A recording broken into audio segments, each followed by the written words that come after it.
నల్లని కన్నులతో సొగసైన చూపులు ఇలా మాతృవాత్సల్యంతో అందరి వంక చూస్తూ లక్ష్మీదేవి పాలసముద్రంలోంచి ఆవిర్భవించింది.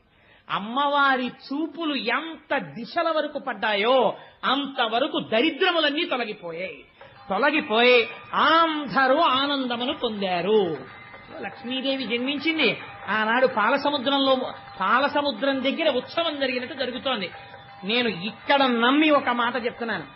ఇవాళ ఈ ఘట్టాన్ని ఎవరు విన్నారో వాళ్ళకి కొన్ని కోట్ల జన్మలు తరమవలసిన దరిద్రం నశించిపోయింది. ఇది పరమ యథార్థం.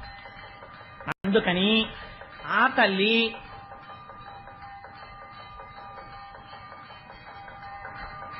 ఒక్కసారి మీ అందరూ కూడా మానసికంగా అదిగో అక్కడ నీరాజనాన్ని తీసుకోండి.